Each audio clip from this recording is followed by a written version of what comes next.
So good evening, everyone. This is Soft Skills Masterclass for students. Thank you for joining and tuning into today's Soft Skills Masterclass program. My name is Abiola Awokiyesi. I am the soft skill instructor at Mindklass. As an introduction to the topic of today, we are looking at the story of a young girl who went for an interview in a company, and it happened that in that company, the company intended to carry out an etiquette test on the employees that will be coming for job interview.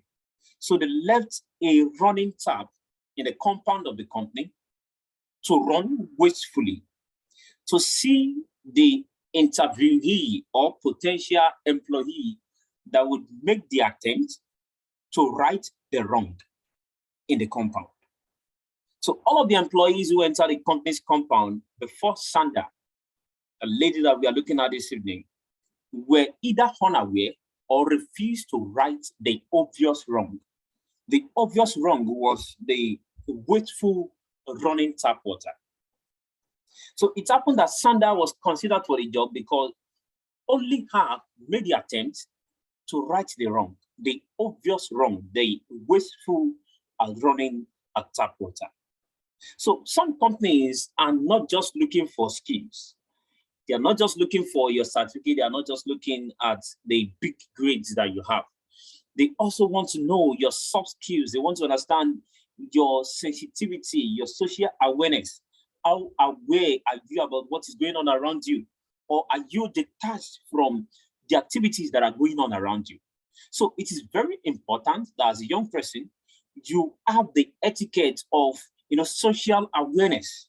That is what we call a social etiquette. And that's why we are looking at the topic again, Introduction to Etiquette Part 3. So we are simply teaching students and helping them to learn socially acceptable behavior. So by the end of this course, we trust students will understand what is the meaning of etiquette, a basic element of etiquette that we have looked at in the previous class, the importance of etiquette, the types of etiquette that we have also looked at in the previous class, ways to improve manners and conduct. The quote for today is, good manners open the closed doors. Bad manners close the open doors. Like the introductory story about Sandra, the door of life that was closed to her became open because of a good manner.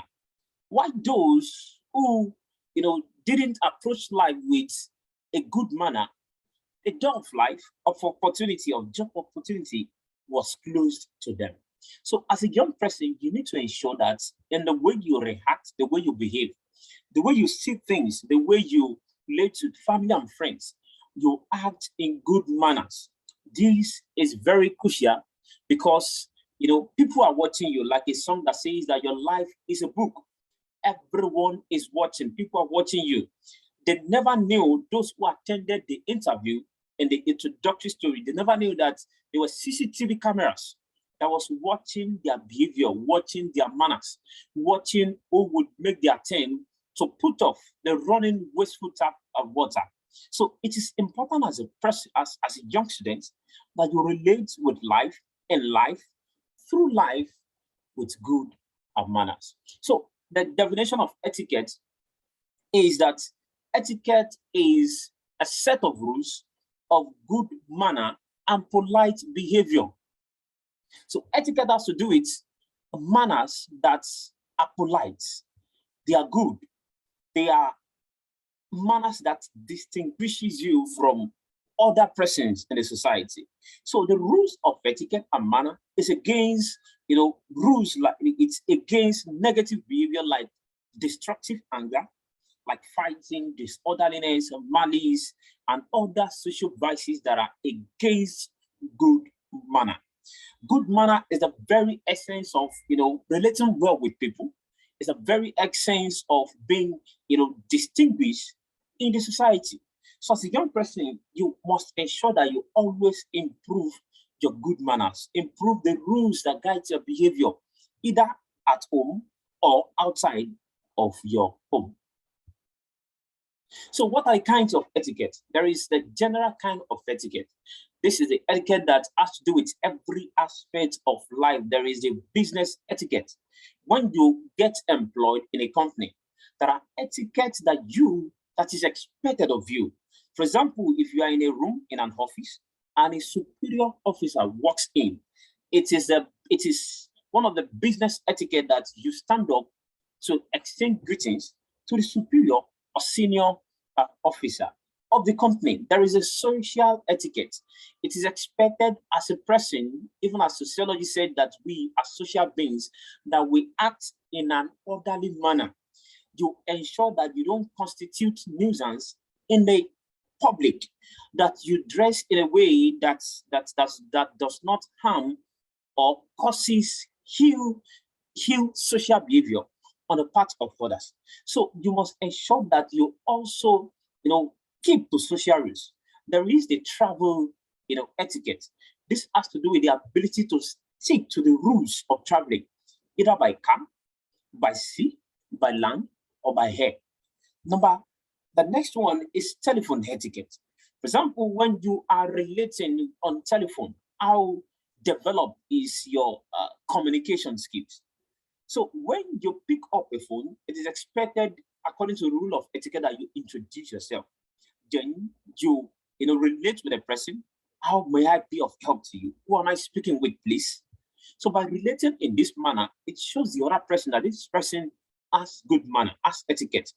Those who are looking forward to getting a job in customer service, etiquette as regarding telephone, the use of telephone, of communication, is very key to ensure that you relate in a way, a manner that will always promote, a good feeling, that will always promote good feeling, that will always promote. That's Solomon himself. You see there, that will always promote a good relationship between you and others. So there is also the clothing etiquette. This has to do with the ability to, use apparel, use cloth, and cover yourself in a way that does not constitute nuisance. You cover yourself with the appropriate behavior. For example, in Scotland, men wear skirts. But in Nigeria, it is strange. It is not cultural. It is obscene for a man to wear skirts. So you need to understand the behavior, the etiquette as regarding clothing that is applicable to your culture, applicable to your society. But when you talk about other countries, there are etiquette that may be accepted there, but rejected here. So it is expected of you as a student that you understand that there are etiquette as regarding clothing. Clothing, according to the rule of etiquette, must not expose your nakedness. Other points as regarding the kinds of etiquette is eating and dining etiquette. In the public, it is expected that when you are eating food like rice, you don't eat, using your bare hands. You're expected to eat using spoon. You're expected to eat in an orderly manner. You don't eat in rush. You ensure that you are well guided and orderly. There is the netiquette. In the future, we'll be looking at the life of a young man who is known as Emmanuel Unduka. Emmanuel Unduka, who understood netiquette, he all the way from a school in Owerri, launched LinkedIn, and from there for several years, he modeled his LinkedIn profile after the lifestyle of the founder of UBA Bank, who is known as Tony Elumelu. And Emmanuel Unduka got mentorship, direct mentorship program that many would have pursued for several years. He got it on a platter of gold with Tony Elumelu as an undergraduate by understanding the kind of net etiquette which has to do with netiquette. From the word net, internet, then ticket. That is what a netiquette means. It means the ability to use the internet, appropriately in an orderly manner to your advantage and not to your disadvantage. There is what is called a bathroom etiquette. The bathroom etiquette has to do with the use of the bathroom for the purpose for which it is constructed. When you go to the bathroom and the next thing you are doing is you are discussing, you are eating in a bathroom, it is against the rule. It is against the etiquette of using the bathroom. And the last is wedding etiquette, which has to do with the ability to, orderly, coordinate yourself in an orderly manner in the public scene as regarding a wedding ceremony. So the number one etiquette that we are looking at today is be on time. Be on time. If you are asked by mom or dad to come for dining, to come for a meeting, a family meeting, or you are asked to report to school on a particular time, how often are you to ensure that you be on time, that you show up on time? It is important that you understand as a student that the rule of etiquette is against being late for school meeting, for a visitation, for a business meeting or social engagement. As a young student, you need to learn the habit of being on time. You wake up on time, you prepare on time, you take your bath on time, you eat on time, you do all that you need to do on time. Because if you don't work according to time, time will be against you. If you don't fix what you should fix on Tuesday, you will be fixing, Tuesday on Wednesday. Therefore, you'll be robbing Wednesday, the time of Wednesday, because you failed to do what you ought to do on Tuesday. As a young student, learn to be on time. Not being on time shows a sign of disorganization. And as a young student, one of the most important things that you need to learn is to be organized, to organize your life, order your life in an orderly manner, such that you can, predict your behavior, such that you can always say, this is what I want to do. And you set your heart, set your mind to doing it. Another point here is that it shows a lack of etiquette. It shows the rate at which you value something. When you go to school late, when you appear for an interview late, it shows that you don't really value the meeting. It shows that you don't value the invitation that is given unto you. It shows that you don't value what you are asked to do. When you come late for the Soft Skills Masterclass, it shows the rate at which you value the class, the education. So as a young student, you also need to understand that it simply implies or says that I am more important than these events, than the school, than what mom has asked me to do. So as a young student, you need to avoid being late. In business, it could cost you your job or contract. People have lost their job because of the habit of not being on time. As a young student, learn to be on time, wake up on time, eat on time, dress up on time, do the house chores on time. So how can you overcome being late? Number one is that you plan for the day. You don't plan for Monday on Monday. You plan for Monday on Sunday. So you plan for the day, the previous day. Number two is that you write down your plan. You jot down your plan. By writing down your plan, it helps you to get your plan stick to your mind. It helps you to limit distraction. It helps you to put your life for that day in order, in an orderly manner. If you have difficulties being on time, you can, put up with an activity of fast forwarding your wristwatch to be like 5 minutes late, 5 minutes late. So you can also get someone who would help you to always keep up with time. You can get someone who would help you to keep up with time. So you need to ensure that you are on time. If you realize that you are going to be late for an event, a meeting, for an important meeting where you have been expecting, it is ethical for you to put a call through to inform the person and let them know the genuine reason why you will be coming late. So the last one is that don't be too early.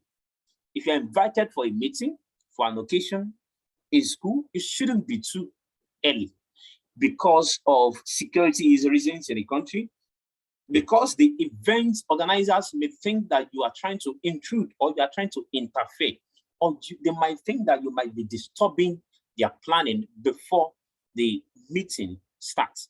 So you need to learn to be on time and not unnecessarily before time. So number 14 is expecting the need of others. Don't forget that one of the basic skills, one of the basic needs of life is the ability to meet the needs of others. Money gives birth to you as a young person, basically to help meet their needs in one way or the other. That's why they send you on errand. That's why you do house chores sometimes. That's why when you go to school, you become a journalist, you become a banker, you become what you dream to be in life. You are, you can, in one way or the other, take care of them to help them to meet their needs. So in life, we can be sometimes in situations where we, are liable to meet the needs of others. So this can be as regarding, and this can be in various aspects of life, like academics, various aspects. And it often shows sign of kindness of your level of emotional intelligence. Emotional intelligence simply means the ability to put your mind, put your body, your emotions in a good state whereby you can help others to grow and yourself to grow, to develop. Number 3 is self-development. It shows that you have developed yourself. It shows that you are improved on yourself. It shows that you are a disciplined person. Number 4 is that it shows how aware are you about what is going on around you. So it shows that you have situational awareness. Number 5 is that it shows a sign of empathy, which is a greater form of sympathy. So as a young person, you need to learn to expect the needs of others because it has a lot of benefits. It shows a sign that it helps you to become more attractable. When you expect the needs of others and you make the attempt to meet such needs, it helps you to attract good friends. It helps you to attract good people, and you are attractable to others. How can you apply these skills of expecting the needs of others? Number 1 is that you anticipate the needs of. Number 1 is that you know their situation. For example, mom is just coming from the market, and the rule of etiquette demands that if mom is carrying bags or carrying groceries that she's coming with from the market, it is expected of you, according to the rule of etiquette, that you rush up to her, get what she's holding, and take it to the room, take it to the kitchen, or take it to wherever it ought to be. So you need to know the situation of others. For example, if you are in a public bus and there is an elderly person who is standing and you are sitting, the rule of etiquette demands, as you expect the name of others, that you stand up in the public bus for the elderly person or a woman with a baby to sit. Number 2 is observe body language. If you have an elderly person, a young person, or as a mother, you have a young person in the family, and observing the body language is very crucial. There's a young boy in a family whose parents have not been observing the body language of this young boy. So he has not been looking happy. He has been, facially worried. He has grown lean. But the parents were not sensitive enough to observe the body language of this young boy, that something might be wrong or something is actually wrong. So because of their inability to observe the body language of this young boy eventually took his life because he was going through depression.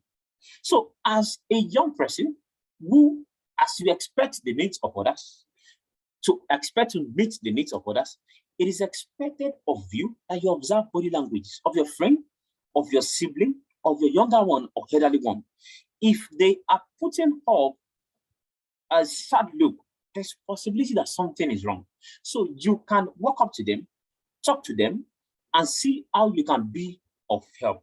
And also approach the other person with emotional intelligence, which is called high EI, emotional intelligence. So if a friend could not pay his school fees, it is expected of you to comfort such friend, be empathetic, which means putting yourself in the shoe of the person. Use positive words, be optimistic, awaken the faith of that friend, give hope to the friend, give positive words to the friend, and let the friend understand that there is always a way, even when there seems to be no way.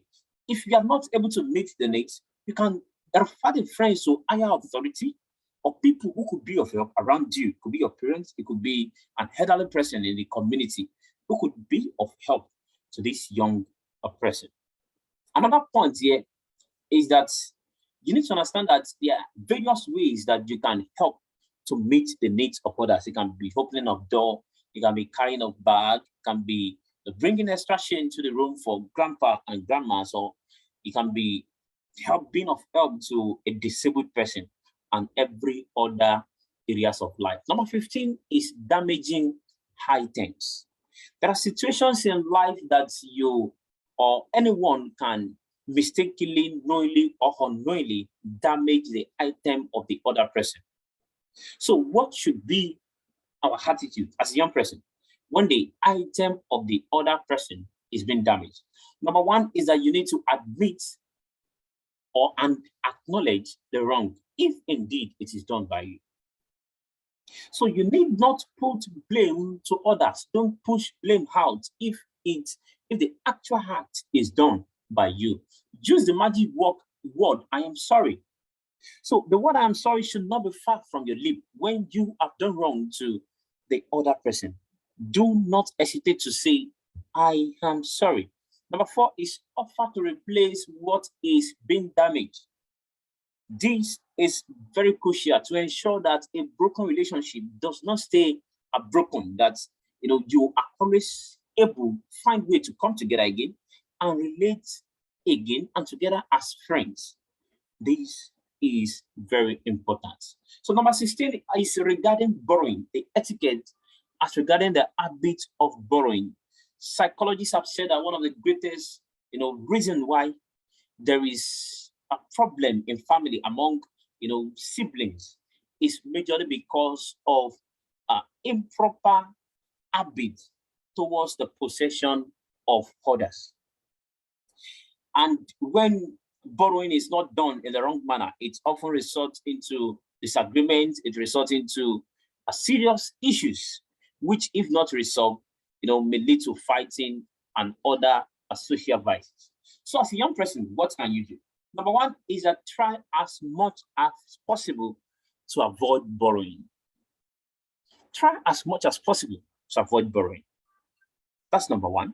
Number 2 is that don't make borrowing an habitual thing. There are some that, they are always in the habit of forgetting their pencil, their biro, their eraser, their book, and they are always prone to borrow because, they have made borrowing an habitual thing. So as a person, you must ensure as much as possible to avoid borrowing.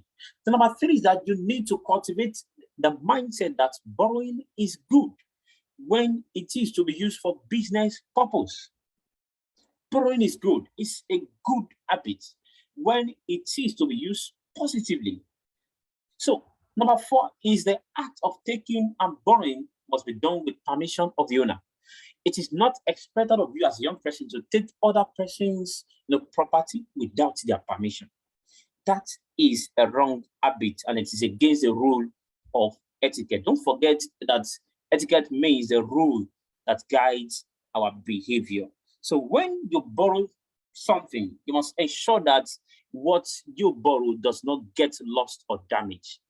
This is a very important number 6, is that if what is borrowed get lost or damaged, you have to replace it. Ensure as much as possible that you replace it, except if the owner asks you or pardons you from replacing it.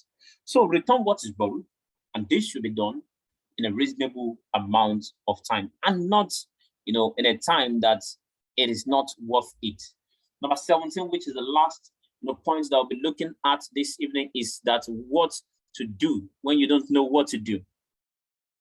What do you think you should do when you don't know what to do? There are situations in life when we do not know what to do as regarding the problem that we are facing, as regarding how to deal with a question, a topic, as regarding questions and issues of life. As a young student, a young undergraduate student who recently committed suicide because of the ongoing ASU strike. Imagine that. A young undergraduate student who committed suicide because of inability to cope with the pressures and challenges of life.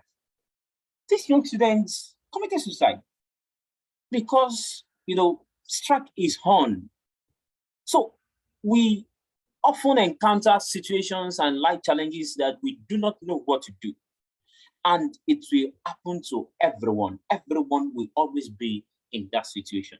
So this situation can be as regarding academics, it can be regarding disagreements, it can be regarding family issues, it can be regarding financial needs, health, religion, bullying, like Sylvester Romani was bullied. So what should be your attitude when you are facing a problem, a challenge, and you do not know what to do? Number one is that you need to acknowledge or know that you are not alone. There are some people, a number of persons who must have gone through what you are going through. You are not alone. Number two is you need to speak out. Don't keep silent. One of the reasons why Sylvester is no more with us today is because Sylvester kept silent about what he was going through. He spoke up when it was already late. The young boy who committed suicide because of ASU strike didn't speak out about the emotional problem, challenges, depression that he was going through. So because he didn't speak out, he eventually, terminated his life. So you must understand that a closed mouth is a closed destiny. As a young female, as a young male, when you are going through trauma, when you are going through challenges, when a man, a brother, a young person is harassing you, do not keep silent. Speak out. Open your mouth. Speak out.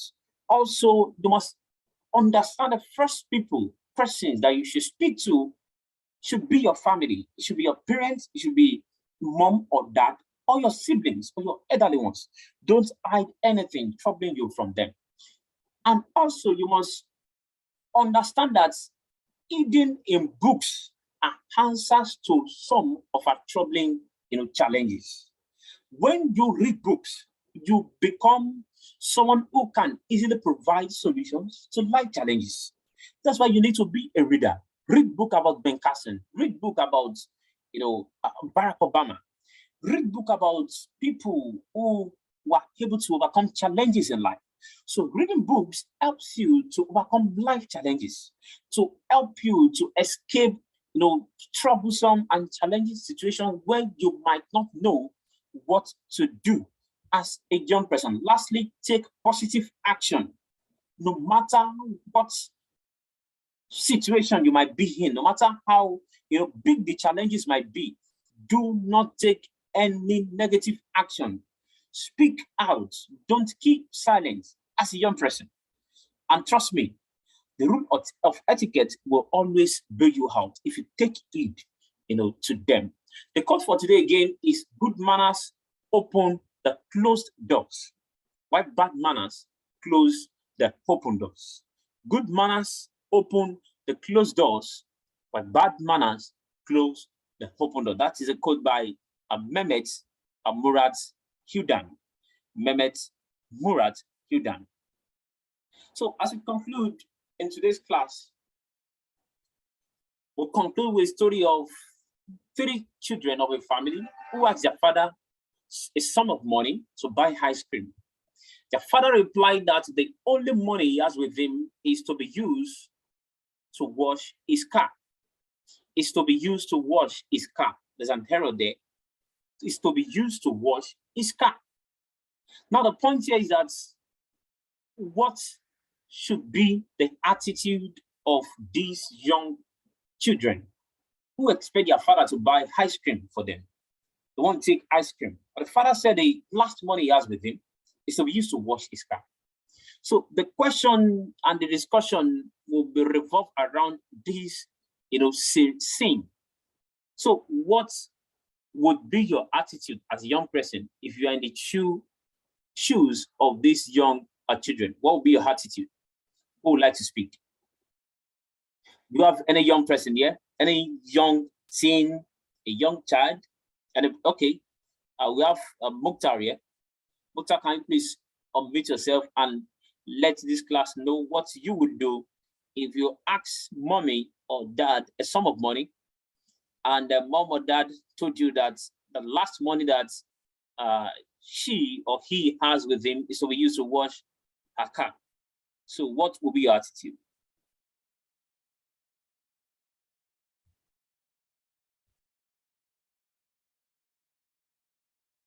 Mukhtar, are you there?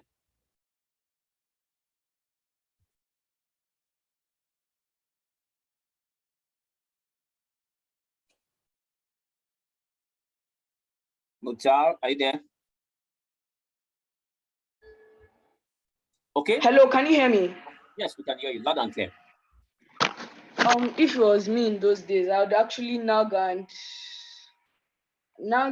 I'll like bang my feet on the floor. But I understand now. Right now I'll ask my mom or dad that the money she wants to use to wash her car, that she should give me and I'll wash the car for her. It's a way of making money. Beautiful, beautiful, beautiful. Thank you very much. I love your answer. That is a good reply. Is there any person who would like to make a comment? Mukhtar make a wonderful remark that back in those days before he became a more matured man, that he would have banged his feet on the floor and possibly cried.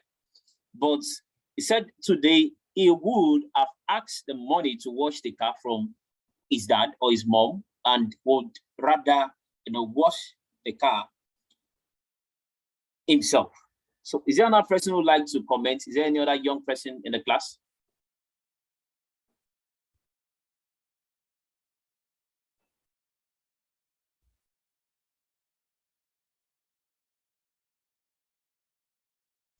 Is there another person? Do you have another young person?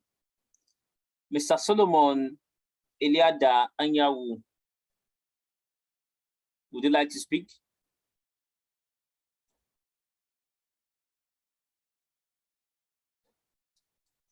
Okay, in the absence of other person who would like to contribute, so the response of the young children of the family was that they eventually did what Mukhtar said.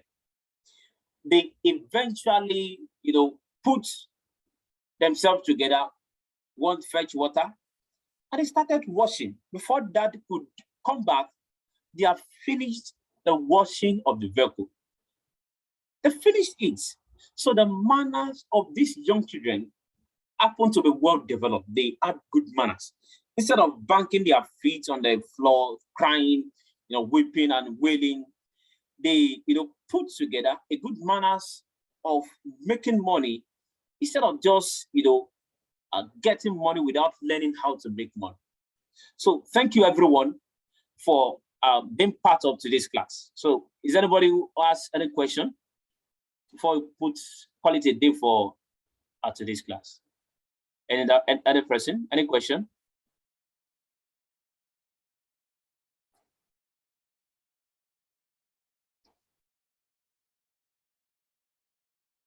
Is there any question?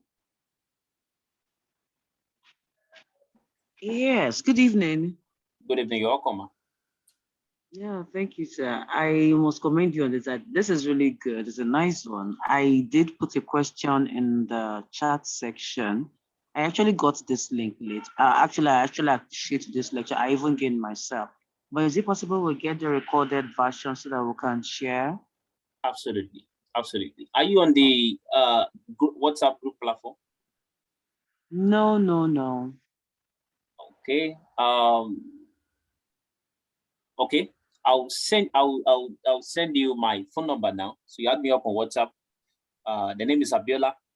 So when you add me up on WhatsApp, I will add you to the group.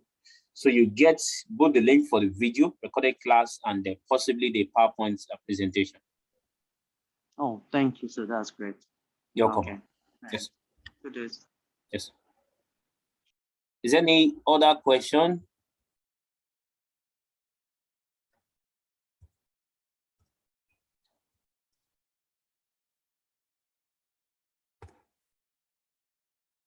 So in the absence of a question, we'd like to call it for today. So thank you all for being part of today's class. Thank you, Muta, for a wonderful, very, very intelligent answer to the discussion. And have a splendid weekend. Do not forget that there won't be class for tomorrow. I'd like to specially invite us for a conference program that will be coming up tomorrow, which is called the Discovery Conference, which will be coming up live on Facebook, and we'll be having 3 speakers that will be speaking in that particular conference. So the flyer is on the WhatsApp group platform, and I hope to see you in the conference. So thank you all for joining. Have a blissful weekend.